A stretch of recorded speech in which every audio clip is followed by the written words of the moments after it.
Welcome to Fiction in Focus, a podcast where we explore the craft of writing without taking ourselves too seriously. I'm Nathan Harms. And I'm Wesley Watts. Each episode, we'll discuss uplifting topics like the soul-crushing pressure of expectations, the suffocating grip of self-doubt, and the swift kick in the unmentionables of rejection. We'll share our experiences, struggles, and heartaches in the hope that you might find some small measure of comfort in our collective misery, or at least have a laugh at our expense. So grab a pen, paper, and your favorite writing snack, and join us as we put fiction in focus.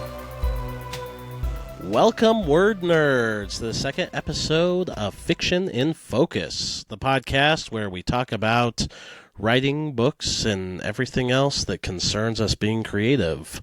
I'm Nathan Harms, and I have my co-host here, Wesley Watts. Wesley, welcome to episode 2. Yeah. It's, we made it. We made it. We did. We got through episode 1, and we liked it enough that So now back. we're pros, right? We're pros. Oh my gosh, no, nothing to change whatsoever. At all. It's just, we're flawless now. Right. It's fantastic. So what are we going to talk about on our second episode today, Wesley? This one should be fun. We are going to talk about writing advice, or hopefully common writing advice, I should say, that we hate. That we hate. Starting off on a positive note. Strongly dislike. Yeah. Or I'm going to agree with you. Whatever. When we started coming up with this topic and started when I started trying to make my list, I tried to find other videos that had done this kind of thing to see, what we could do different, what other people were doing with it. And it's a lot of the same. So unfortunately, most of our topics have already been covered by other people, but we've got our own thing to say, so we'll see what happens. Yeah, maybe we'll shine some new light onto it, or I don't know. We'll have something to say. It's just shit we like to talk about. So if you like to write, then you're in the right place. I will say though that you have one item on yours that I did not see anybody else talk about as being bad writing advice. I'm gonna guess I know which one that is, and I'm not gonna say it, but I'm gonna guess it's number 2 on my list. It is number 2 on your list. And I have a story about this, and it's not so much that that's bad writing advice. It's that the version of how you do said thing really matters, and majority of writers do it the wrong way. Okay. In my opinion. It's all subjective. Well, now that we built it up, we should have made that as the last thing to keep people going, but whatever. Keeping it as number 2. Right. But yeah, I actually agree with that right away, that most of this advice is actually like that. Yeah. Most of the bad advice isn't necessarily because it's bad. It's either just too generalized or it has some nuance to it. Exactly. Other than one of mine that I just think is just terrible advice no matter what. Is that the bonus one? No. Okay. Yeah, number 3. Okay, yeah, absolutely. Yeah. I like that. All right. Do you want to start us off? Or do you want me to? I'd like you to. I want to kind of... Okay. I kind of want to see what you got. All right. So one of the things that I absolutely hate hearing is stick to a genre. Okay. I have seen so many authors out there that write in one specific genre and never challenge themselves to go outside of that genre, because that's either the genre they read all the time or the genre they feel most comfortable with. And I think if you're not trying to flex your muscles outside of what you know, it can actually be really detrimental. Not saying you have to release a book in every genre or anything like that, but even if you're doing just writing exercises and so on, I think it's really important for writers to try to write in as many different genres as humanly possible, to to check out those nuances and so on. Now, for myself, one of the reasons I say it's bad advice is because it's advice I've been given from someone when we did the kids' books and we moved into the young reader. Someone had actually said to us, well, you're going outside of your comfort zone to do this thing. Maybe you should just stick with the kids' book so it's more straightforward. I thought that was terrible advice, and apparently everybody else did too, because we sold way more of the young reader than the kids' books, and then way more of the adult books than the young readers. So the fact that we've continued to move and try out different genres is something that I really enjoy and feels like a challenge to me. In fact, I know one local author here in Colorado, whose name, of course, escapes me, who her whole goal is to write a book in every single genre. And it's a pretty cool goal. So That is cool. that's my number one. What are your thoughts on that? Well, first off, I don't really appreciate you calling me out for giving you that bad advice right away. I don't know why you had to do that. No. So this is one of those things I actually think is you actually took it into a different direction than I thought. So you were talking it as like a personal growth sort of thing. Right. Which I think is actually very cool. I've heard this advice quite a bit from more of a marketing perspective. Right. As like, if your readers get used to you writing romances, probably don't jump into the horror genre. What the hell was I trying to say there? I was like mashing two words up or something. the hauntoring genre, horning. And I think that there can be some valid advice in certain circumstances. Right. That maybe you should use a different pen name or something like that for those instances. Right. But maybe not. I don't like it. It sounds like good advice from a marketing perspective, but I don't think there's any data to back that up. So no, I would kind of attribute it to like with music, when a band does an album that's kind of a bit different, sometimes it's hailed as a step backwards. Sometimes it's hailed as a step forwards, whether it's like the Radioheads of the world or, like Kiss went disco in the 80s. That didn't work out well for them. It could have. I don't know, maybe if they'd done it better. But I find as like a fan of certain musicians when they try something different or like they release like an instrumental album, for instance. Sure. I find myself being drawn to that just because I want to hear that difference. I want to hear what that same creative mind can do in a different circumstance, I guess, would be kind of my thing. So I don't think it's a right or wrong thing. I think if you just really love to write horror, then write horror. But I would challenge you to also try to write, a rhyming kid's story. Even if you don't release it, doesn't matter. Just as an exercise process, I think if you just stick to a genre, you're just kind of selling yourself short. And that's why I think also, and we won't get into it because it's one of the bonus ones, but I will just say this. I think the same thing is if you write in a certain genre and that's all you read, I think you are selling yourself short with inspiration. So I would agree. And I definitely like your angle on that as a, personal growth and learning the craft from a different angle. Right. And just in general, I don't know that this is really great advice to tell people en masse. Right. So it might be good marketing advice in certain circumstances, but that should be specific to the individual and the circumstance. Totally agree. Yeah, I would agree. Awesome. We have a double agree. Put the graphic on the screen. Ooh, I don't have a graphic. He's going to prepare do a graphic. What the fuck? He's going to do it later in editing. Oh, okay.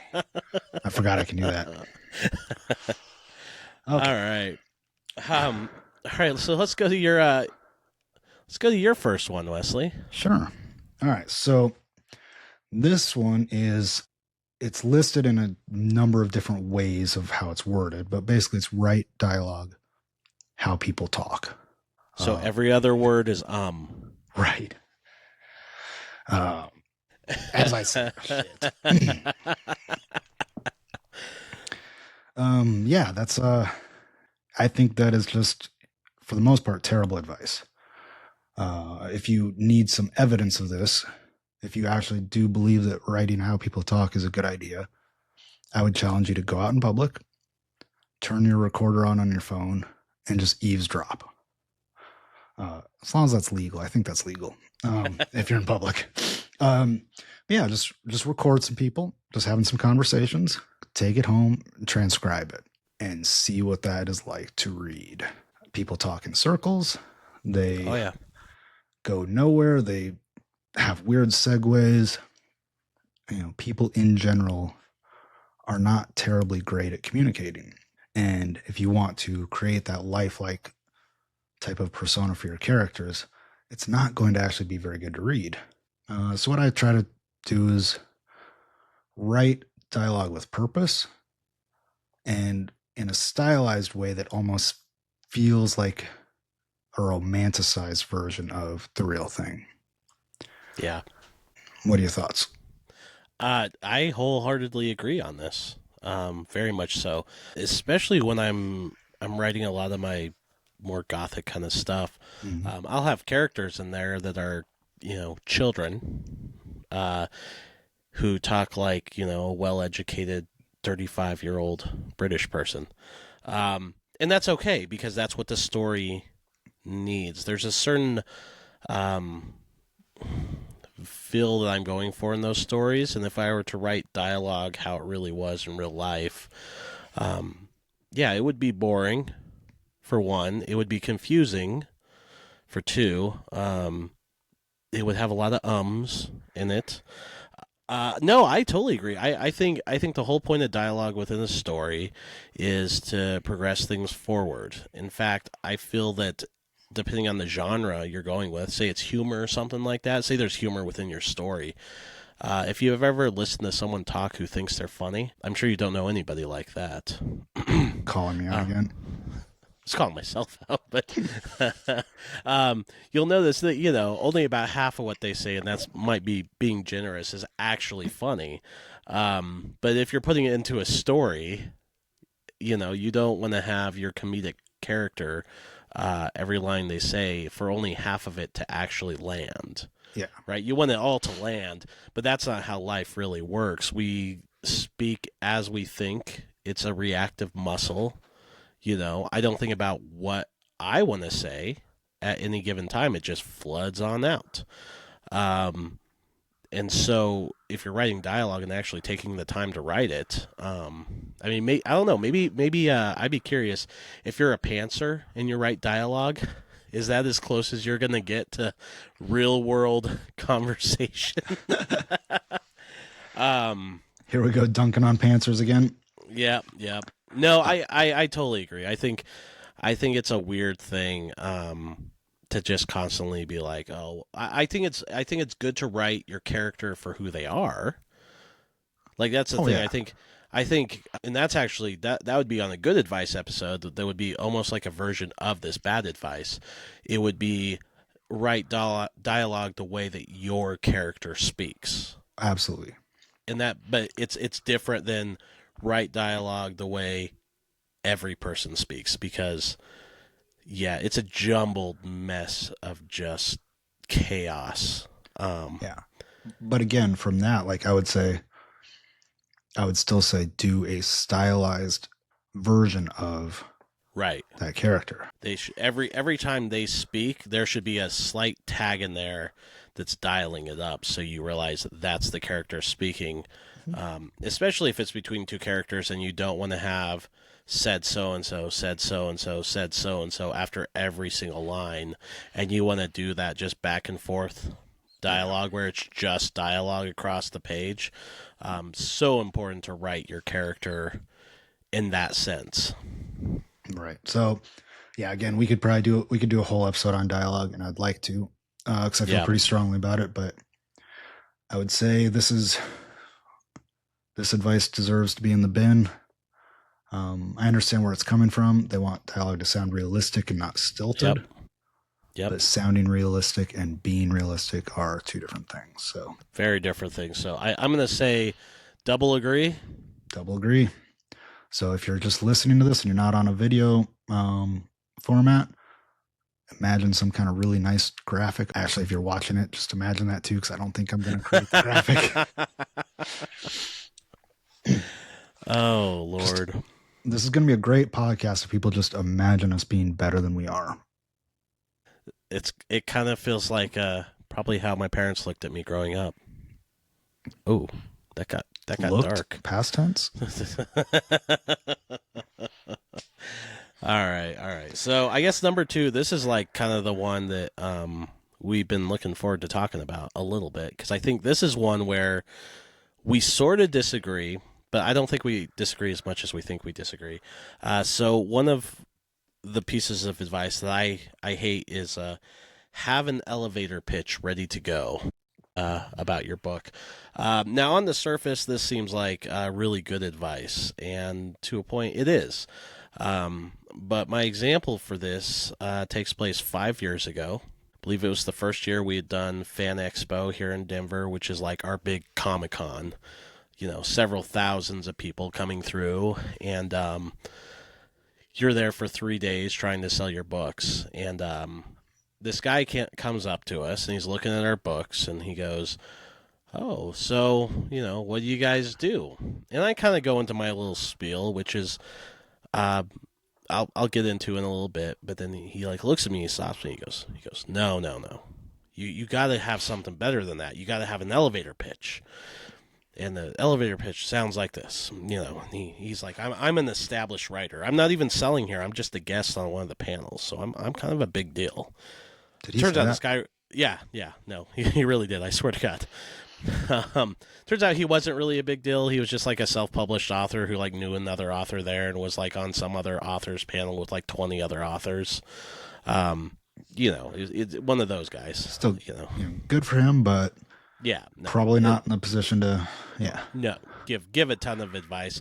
It's fine. I don't mind advice, but the way he did it like this, and this is where I start to think this is bad advice. There's 2 ways to give an elevator pitch.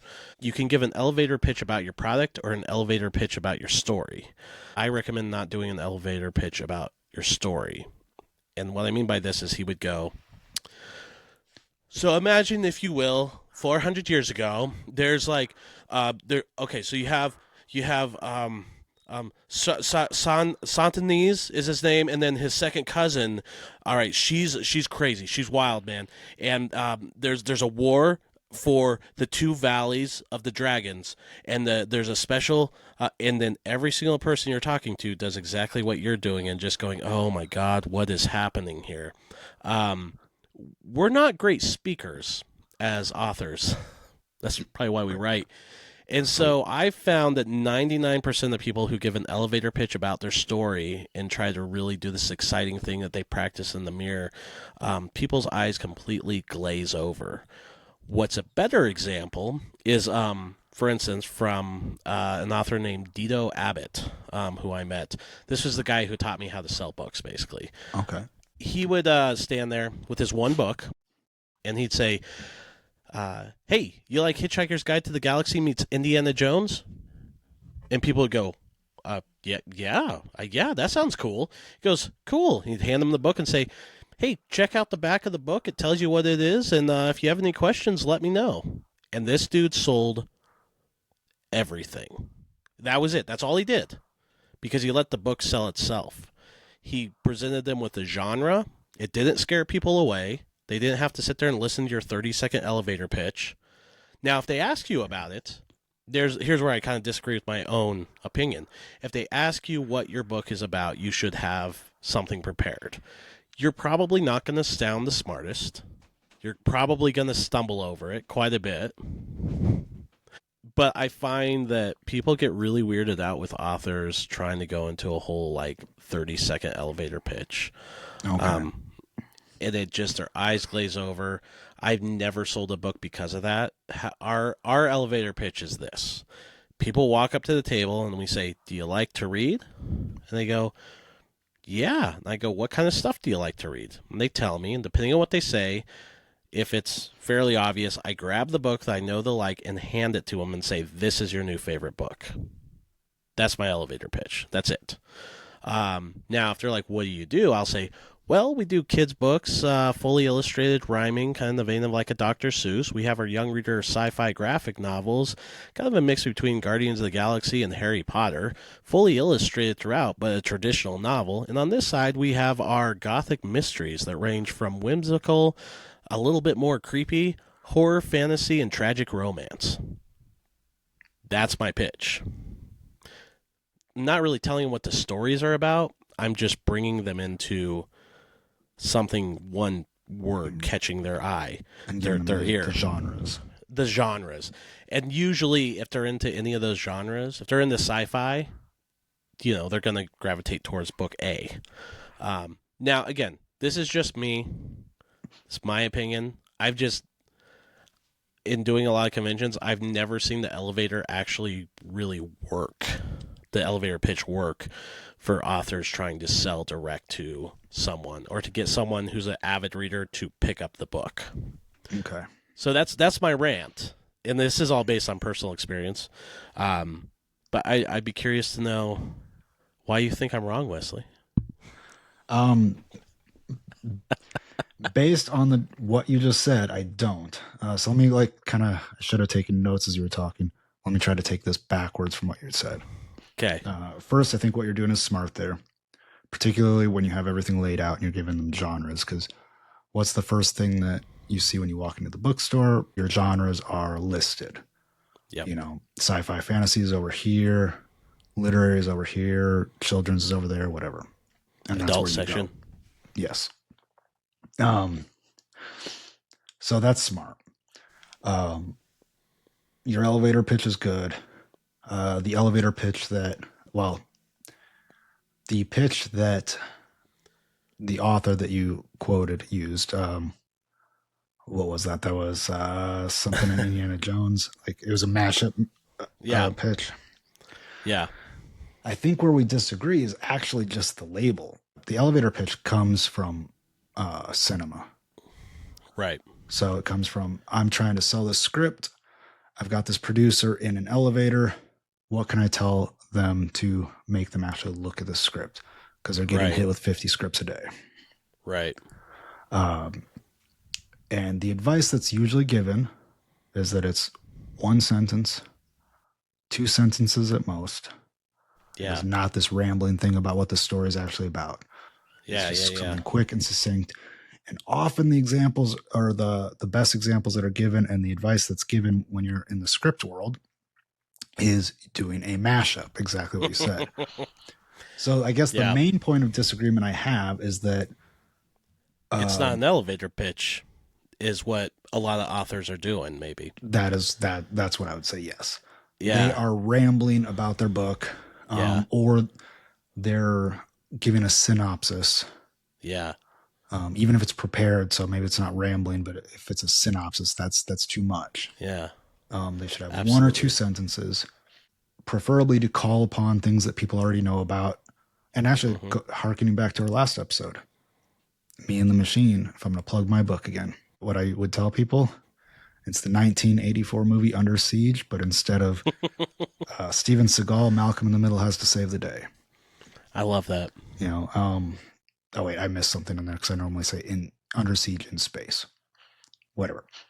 But it gives you that right there. It gives you, okay, if you've seen Under Siege at least.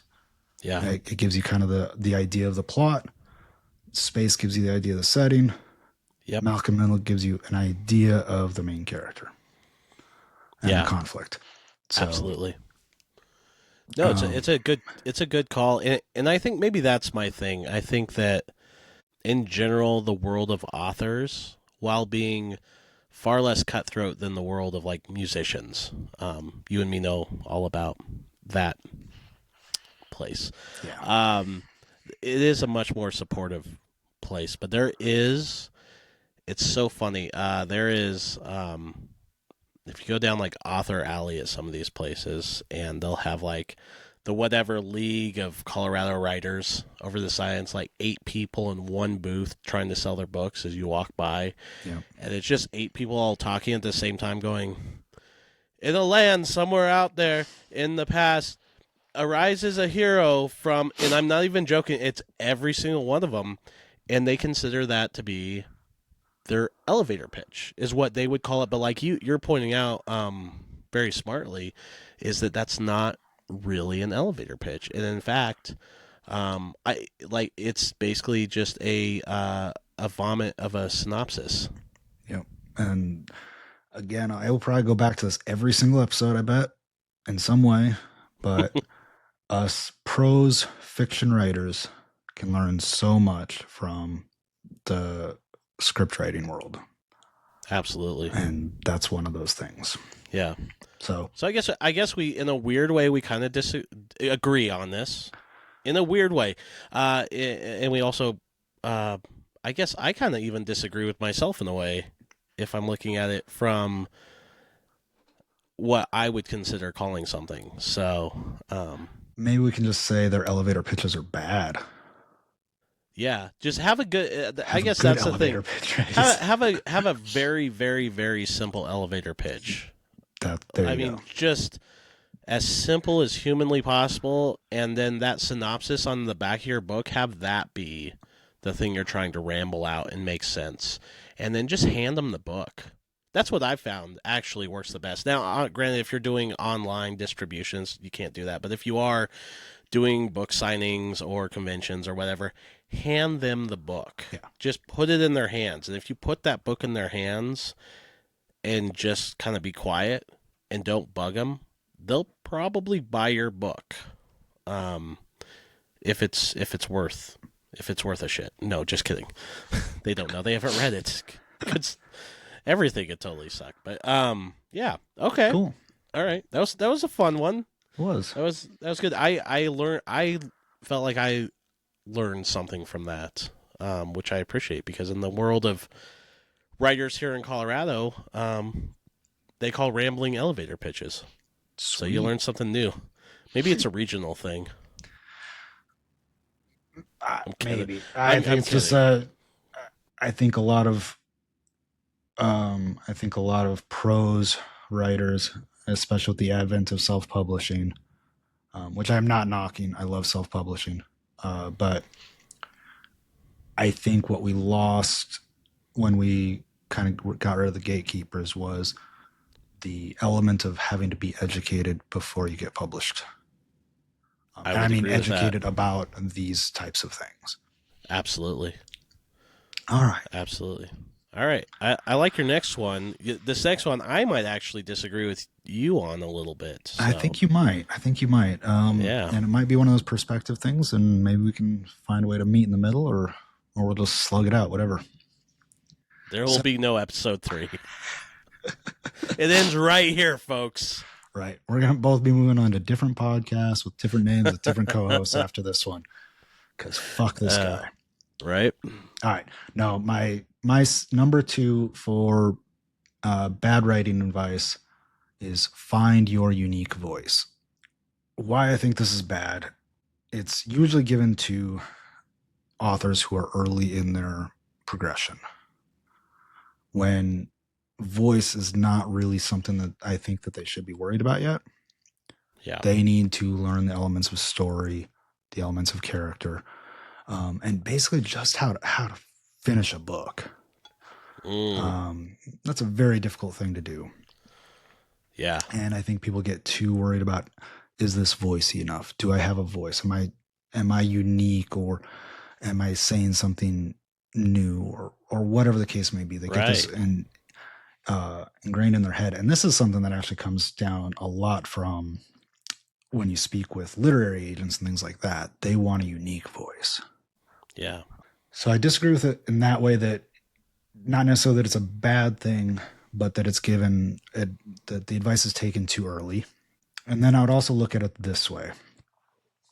Actually, before I move on to that, because that's going to be a bit of a rant, do you want to add to that? No, I think you're right. Okay. I think you're absolutely right. I think if you enjoy to write and you're going to write more than one book or one story, that you will find your voice. I think everybody has their own voice. Um, Sometimes it's a little bit more generic than others. Sometimes, it's like, H.P. Lovecraft when you reach H.P. Lovecraft, because it's just a long diatribe of grandiose metaphors in a overrun sentence with no commas, or whatever the case may be. You read it, it's just this confusing ballet of words, but it's cool. I enjoy it, but not everybody does because of that. I feel like there's certain writers, it's their voice. But my guess is, and from having read like some of like Lovecraft's like early stuff recently, it's really bad and it doesn't have his voice at all. It's not until you get into when he started doing more published works and stuff like that he found his voice. So I think you're dead on. I think starting it with I have to find my voice is a really, really bad idea. Because I think whatever voice you end up finding is going to come naturally because you enjoy writing in that particular style or whatever, kookiness or whatever it is that you have, a certain sense of humor. And I think you're just going to come to it naturally over time. But yeah, starting off that is it's kind of dumb because you're just putting another obstacle in your way to not finish your first book. Yeah. And that's kind of what I was getting at with that. Yeah. This next part might be the part that you disagree with. So the rant that I've got is that there's 3 types of voices, in my opinion. Right.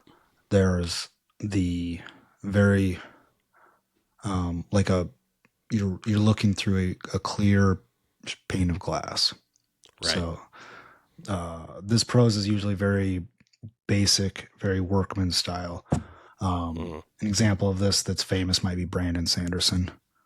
Okay. So he writes, he's huge. People love him. I love his stories. He's fantastic. But nobody says, oh, he's got great prose. Right. It's okay. It's fine. It serves the purpose. Right. And he's like the Ron Howard of books. In a way, like he can tell any story, but if someone's like, Ron Howard directed this movie, I'm like, I did not. Right. Yeah. That's actually a good analogy. He writes really good stories with interesting characters, good plots. Yeah. Like, he's got the whole package. He just tells it in a very straightforward manner. And he's trying to. He's explained this. He's not trying to be overly stylistic. Right. So you got the very basic style. You have the stylistic voice, which I would say, as an example, Guy Gabriel Kay, which is my favorite fantasy author.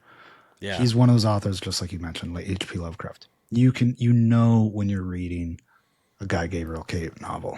Right. Right. Lots of adverbs, lots of description, lots of introspection. Lots of points of views. But again, he's my favorite author. I love him.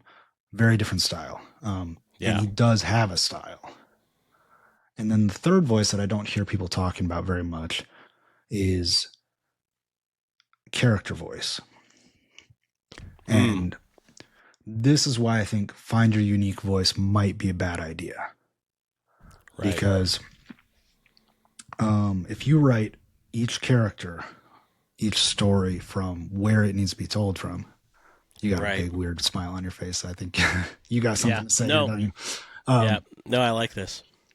But if you are looking through that pane of glass, or maybe pane of glass is the wrong way to put it, but if you are looking through that lens of that particular character, an example I've heard actually before is you put a glass of water on a table and have 2 characters enter the room and see the glass of water. Right. If it's somebody, from the city or from, like an industrialized, if the character's like from a regular industrialized country, that means nothing. Right. Like they'll notice a glass of water and they'll whatever. Right. You take that same scene from from the lens of someone who's lived their entire life in a desert, and that glass of water suddenly means something very different. It can be a large moment, Yeah. So that would be actually my advice for people, is to try to find the voice of the character, not their own unique voice. Yeah. So I think I both agree and disagree with you. I think it depends on the kind of writer you want to be, right? So a good example of because I like going back to cinema is Mhm. when you're talking about the second voice, right? Um, the one where you clearly know. Um, I would like say like Wes Anderson would be a really good example, like movie wise. All of his characters talk exactly the same as each other, even if they have their own plots or Right. arcs or whatever. They all very much talk the same way the whole time, kind of thing. Or like some of Quentin Tarantino stuff does that. Or there's certain movies where you can hear the writer or the director's voice through every character. Um, I Andy think if you're Sorkin. yeah, there we go, there we go. Um, I would say it depends on if you're okay with that, right? As a writer, so my thought process is this. So, because I have to always bring back to the well of like what I'm doing, right? So, like on our Zed and Zia stuff, which is like our young readers sci-fi, that's very much character driven more than anything else. Every character is very unique, has their own voice. You wouldn't know that I wrote it necessarily, but it's that genre. Every character, they have their own inflections, their own backstories. They act differently in different situations, and that's something that really people gravitate towards, right? Right. Whereas like with my more like gothic stuff, right?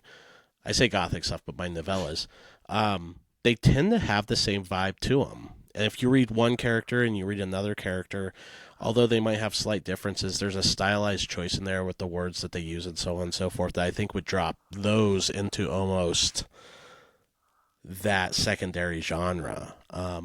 But that was intentional, I Sure. guess, on my point. So I think that would be the thing I would say is, um, what are you trying to accomplish with your writing? Are you trying to just tell a really, really good story? Maybe you're in column one, right? You're trying to do something really stylized and artsy and express yourself and break boundaries and whatever.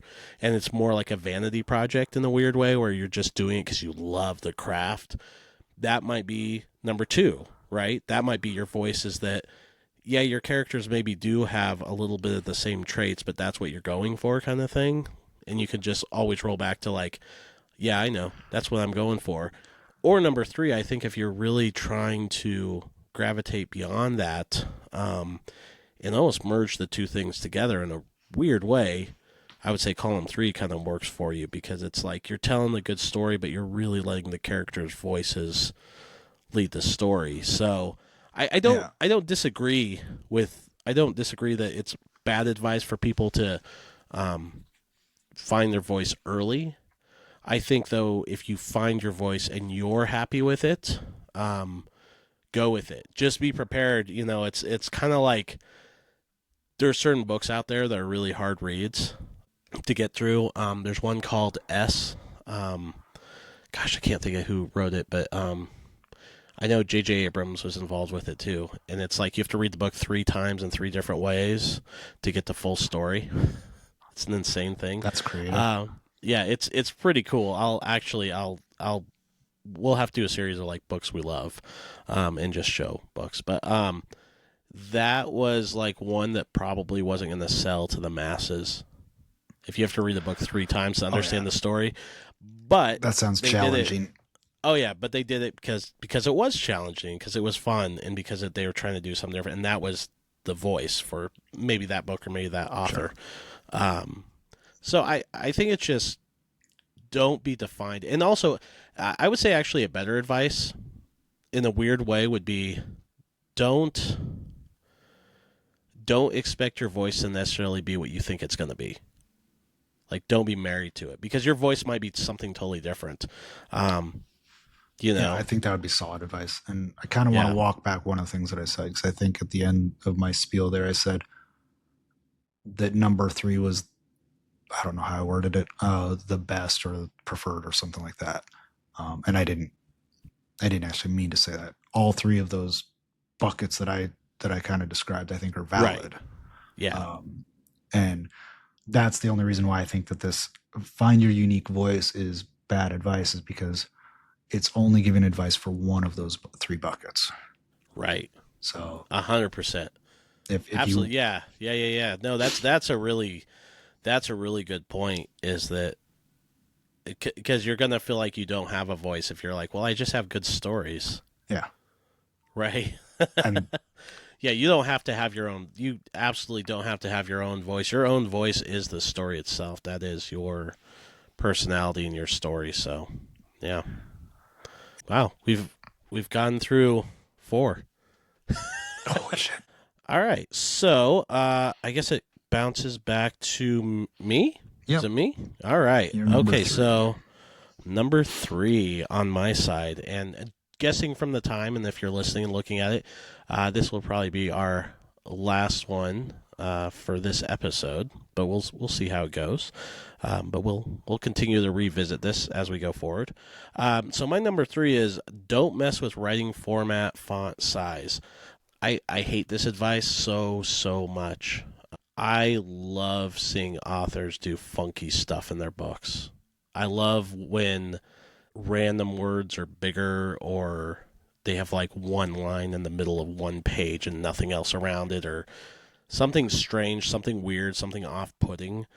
And I know that's not always where you want to start, but I think if that's part of your style or it's really hammering home a point, I think it's fun to do.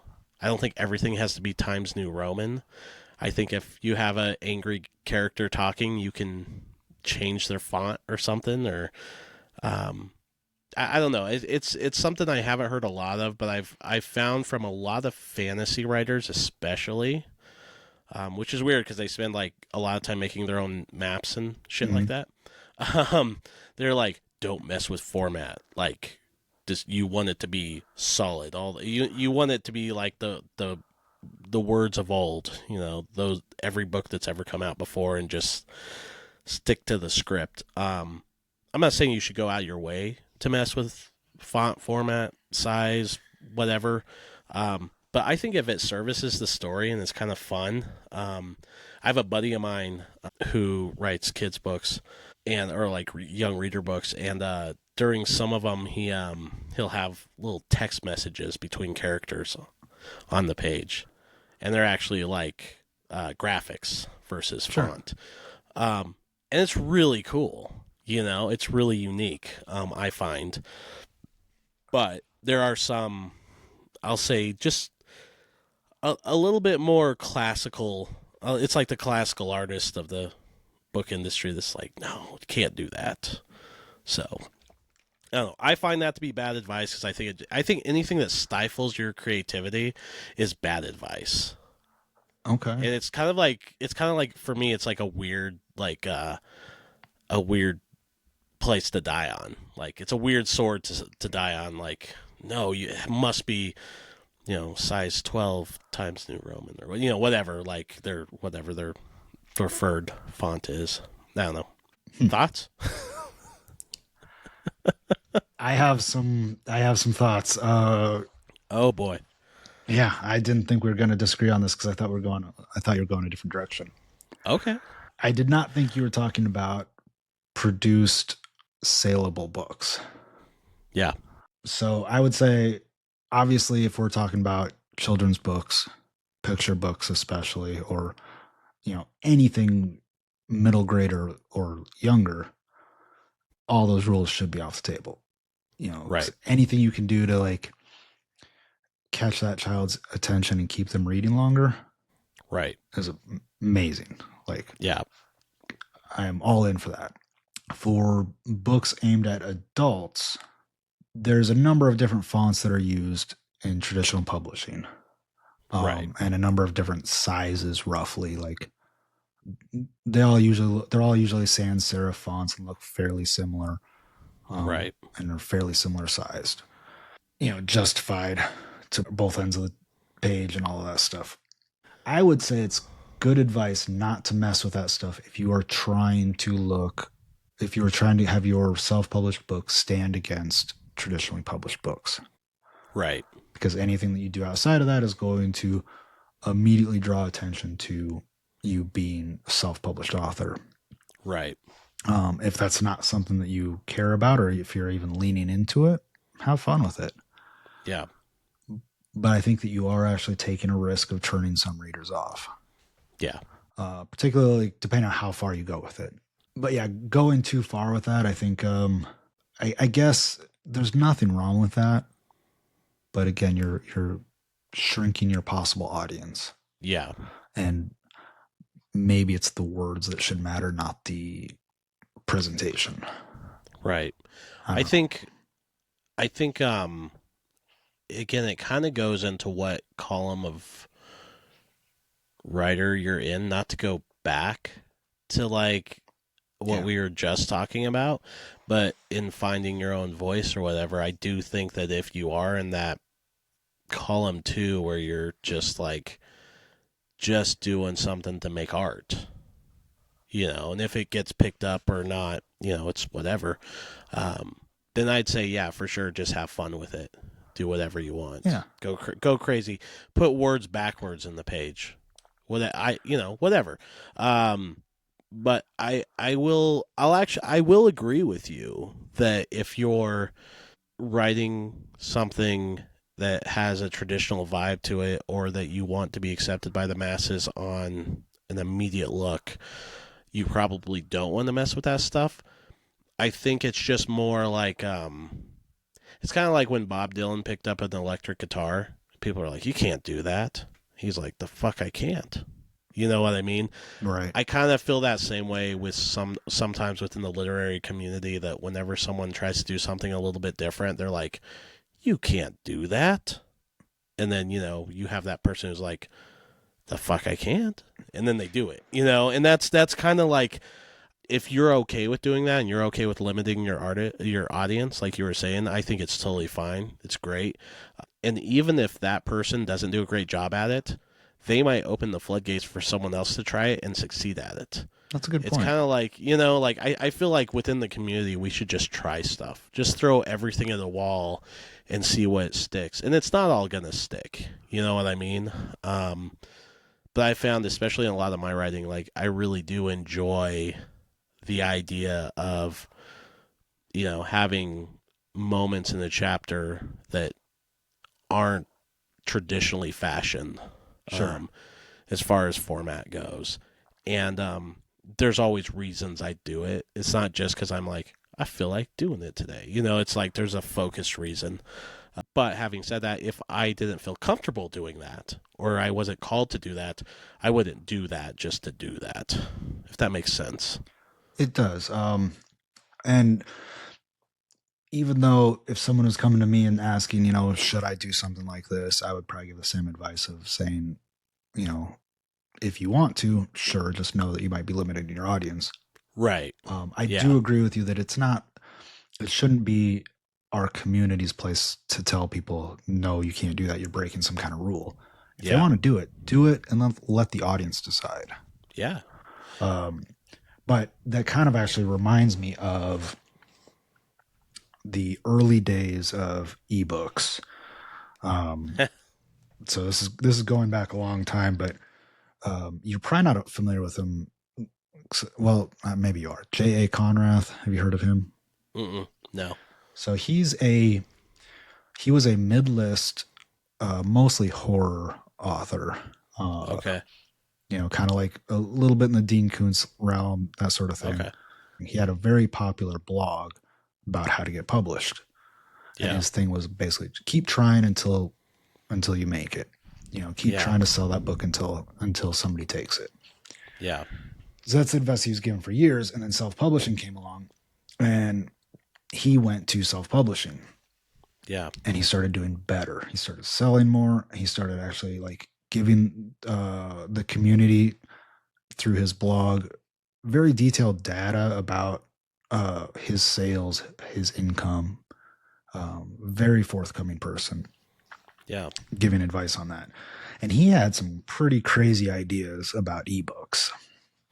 And one of them that I specifically remember, and maybe this wasn't his idea, maybe he was just talking about it, but I think this was his idea early on was embedding ebooks with MP3 files. Oh, that's cool. So that when you get to a chapter, it plays a certain song or whatever, that kind of thing. Oh, I dig that. Obviously, it never caught on because nobody has MP3s in their books. Right. It was very divisive though, like on his blog. Really? Yeah, and I was one of those people who was like, okay, you could do that if you want, but I'd turn that shit off. Right. Like, right. I don't want the author telling me what to listen to while I'm reading the prose. Plus, I'm actually a pretty slow reader, so the song's going to end or have to repeat while I get through this. Yeah. So I thought it was kind of like, yeah, I thought it was a dumb idea for me personally. It's a cool option of an idea, though. It is a cool idea, although like I would love that idea. Like for me to listen to something and like have a song kick on in chapter 2 that like the author was listening to when they wrote it, like that to me might change the way I looked at the characters or the situation or something. I don't know. It'd be kind of it's a cool thing if you could turn the option on and off kind of thing. It's a neat idea. I see why it didn't catch on. Well, also, like, just from a file size. Oh my God! Right? Yeah, it was a cool idea, and I love the way he was thinking outside of the box for that sort of thing. It makes you wonder though, like, and I think that's what I mean is like, if the community as a whole would have just been like, you know what? Yeah, do it. Let's try it out, kind of thing. Would it have actually like been something that caught on? Probably not, because I see what you're saying. There's a lot of issues with that. But if you take out the practical aspects of it, it's kind of, it's a cool enough idea that I feel like it could have been given a quote fair chance. You know what I mean? It could have, if you take off those practical aspects. But yeah, most authors that I've met are not also musicians. Right. Like both of us are. So right. I wouldn't want to write my own music for my entire book anyway. And getting licensing. Yeah. Oof. Yeah. No, there's so many issues with it, but then it's kind of funny that, I mean, here's this guy thinking so far out the genre at that point. I mean, like just so far outside the box, saying, let's try this crazy, crazy, crazy thing. And yeah, if you're like, I don't know, changing your fonts for a whole chapter in the middle of a book, like you have the literary community like kind of wagging their finger, and not everybody, to be fair, but a certain part of them. I'm like, man, that guy's way crazier than that. Like that shit's nuts. It's cool, but it's like that's totally nuts. That's like someone trying to like reinvent, the genre almost at that point. You're at that point you're taking two separate mediums and mashing them together in a way that's never been. Yeah. What I thought would be a cool idea is you take that and then you get the idea of what you're describing and you make like a scene of it where you can see it, like maybe with like actors or something. And then you can just play that and people don't have to read it at all. They just turn into subtitles. Okay. Oh, that's awesome. That one went on for a while, so I think actually we should probably finish the list up next week. What do you think? I think that sounds like a great idea. Hey, Wesley, before we go, where can people get your latest release? You mean my only release? Yeah. Your only release. Where can they get your only release? Me and the Machine by Wesley Watts on Amazon. Very cool. I mean, it's available everywhere, but that's probably the best place. Yeah. What about you? Just go to harmspublications.com and you can see everything we got, and there's links to our Amazon store. So yeah, we will. I guess we're gonna edit this thing down and see what happens. You're gonna make me sound smart, right, Wesley? Damn it, Jim! I'm an editor, not a magician. Can you cue in crickets right then, like right now? All right, we're getting a little punchy here. Let's Yep. All right. We'll join us next time, everybody. We'll see you on our next episode. Thanks for listening.